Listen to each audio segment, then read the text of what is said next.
ये जो घटना कुछ दिन पहले 6 अक्टूबर के लगभग घटी है अभी यूनिवर्सिटी विश्वविद्यालय में, पाकिस्तान जिंदाबाद के जो जिहादी मानसिकता वाले लोग हैं जिनके द्वारा ये नारे लगाए गए हैं, उसके उपलक्ष्य में, उसके विरोध में हम लोगों ने ये प्रेस वार्ता रखी थी, जिसमें कुछ हमारे काफ़ी लोग जो हैं वो विभिन्न गांवों के यहाँ इकट्ठे हुए हैं और कुछ लोग जो है वो फसल के कारण जो है आजकल आपके सामने फसल अपना धान का काम जोरों पे है, धान की कटाई जोरों पे, जिस कारण जो है वो लोग ज़्यादा इकट्ठे नहीं हो पाए हैं। लेकिन फिर भी ये हमारे उप प्रधान हैं, जैसे म्याणी पंचायत से मैं खुद उप प्रधान हूँ, सनौर पंचायत से महिला मोर्चा की अध्यक्षा हैं, ये मंड इंदौरा से, ये राणा जी हैं पराल से, लगभग मंड क्षेत्र के सभी पंचायतों के लोग हमने इकट्ठे यहाँ किए हैं। हमारा ये उद्देश्य था कि अपनी विश्वविद्यालय के बीच ये जो घटना घटित हुई है ये हमारे इलाके में पहली बार हुआ है। ये बड़ी निंदनीय ही घटना है और मैंने ये पाया है कि जिहादी मानसिकता वाले लोगों के द्वारा पाकिस्तान जिंदाबाद की ये जो नारे लगाए गए हैं ये पहली बार हुआ। मुझे ये लगता है कि यहाँ के जितने भी प्रशासन, शासन और विधायक, पूर्व विधायक, किसी ने भी इसके प्रति कोई बयानबाजी नहीं की, जो अति निंदनीय है।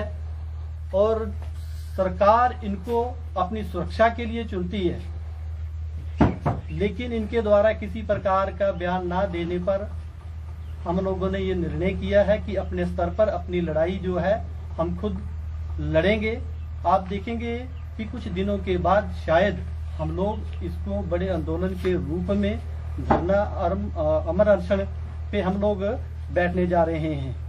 इसी उपलक्ष्य में हमने आज इनके साथ बैठ के ये सारी सलाह सूत्र किया है, जिसके विषय में विस्तार से चर्चा करने के पश्चात हम किसी 2-3 दिन के अंदर ही किसी निर्णय पे पहुंचेंगे। धन्यवाद।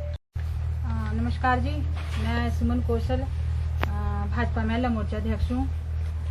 6 तारीख को जो अर्नी यूनिवर्सिटी में हंगामा किया गया था, मारपीट हुई थी, गोलियां भी चली थी, तो हम आज उसी उपलक्ष्य में साईं मंदिर यहाँ पे इकट्ठा हुए हैं, हम सब गांववासी, और हम अपना रोष जो है वो प्रकट कर रहे हैं कि आज दिन तक किसी ने भी इसके रिलेटेड कोई बयान नहीं दिया है, ना लोगों के साथ कोई खड़ा हुआ है, ना कोई सपोर्ट की है, और ना ही शासन और प्रशासन ने कोई कार्रवाई की है। तो हम सब लोग आज यहाँ इसी लक्ष्य में इकट्ठा हुए हैं और हमारे कुछ भाइयों का कहना है कि हम पार्टी जो है, पार्टी से हम इस्तीफा दे देंगे। तो मेरा मानना है कि इस्तीफा देना कोई हल नहीं है। अगर ये नेता लोग हमारी कोई सुनवाई नहीं करते हैं, एक बार हम इनसे बैठ के जो है हम बात कर लेंगे कि आप लोगों ने कोई बयान क्यों नहीं दिया। हम लोग आप लोगों के पीछे चलते हैं, किस लिए चलते हैं? इसलिए आप लोगों का झंडा डंडा उठाते हैं, इसलिए उठाते हैं कि कल को हमें कोई दुख सुख हो तो आप हमारे साथ खड़े हों। तो आज इतना बड़ा हंगामा होने के बावजूद भी आरोपियों पर कोई कार्रवाई नहीं हुई। तो मेरे जो भाई बोल रहे थे कि हमने पार्टी से इस्तीफा दे देना है, मेरा ये मानना है कि हम एक बार जाएं, पूर्व विधायक के पास जाके बैठें और उनसे पूछें कि आपने कोई बयान क्यों नहीं दिया, और मौजूदा विधायक के पास भी चलें, मैं भी इनके साथ चलूंगी, और उनसे भी पूछें कि आपका फर्ज बनता है, आप मौजूदा विधायक हैं, कि आप लोगों के साथ खड़े हों और लोगों का दुख सुख सुने। और इतनी बड़ी आप कब बोलेंगे जब बिल्कुल ही माहौल खराब हो जाएगा।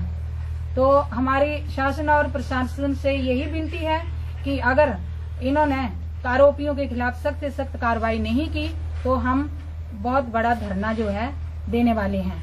मैम, आपकी महिला मोर्चा की जो जिला अध्यक्ष हैं श्रेष्ठा ठाकुर जी, वो भी आपके यहाँ के मंड क्षेत्र की रहने वाले हैं। वो भी जो आपने आज यहाँ पे धरना प्रदर्शन करी, जो लोग इकट्ठे किए थे, जो आपने मीटिंग की है, वो उसमें शामिल नहीं है। क्या वो आपके विरोध में है या आपके पक्ष में? वो हमारे पक्ष में ही होगी, पर मुझे इस बारे में पता नहीं है, क्योंकि मुझे उनके घर ना ऐसा है कि उनके घर धान की कटाई का काम चला हुआ है, वो है हमारे ही पक्ष में, ये हमारी पार्टी की लड़ाई नहीं है, ना कांग्रेस और बीजेपी की लड़ाई हिंदुत्व की है। जो गलत हुआ है उसको गलत कहेंगे। अगर हमारे बच्चे दोषी थे तो उठा के अंदर देते, अगर उनके मुस्लिम जिहादियों के बच्चे गलत थे तो उनको उठा के अंदर देते। ये शासन और प्रशासन की जिम्मेदारी थी और मौजूदा विधायक की जिम्मेदारी बनती थी कि इस चीज को सबसे प्राथमिकता के तौर पर वे लेते। और अगर प्रशासन आपका हक में फैसला नहीं लेता या प्रशासन कोई इसका सुचारू ढंग से इसका निपटारा नहीं करता है तो आप आगे क्या करेंगे? तो आगे हम सब मंड क्षेत्र के लोग जो है, इतना बड़ा हंगामा हमारे यहाँ यूनिवर्सिटी में हुआ है, हम सब एक हैं। मेरा सब भाइयों बहनों से कहना है कि पार्टियों से उठकर हम सबको अपने देश के लिए इकट्ठा होके चलना है और हम सब एक हैं और हमेशा एक ही रहेंगे और हम जल्द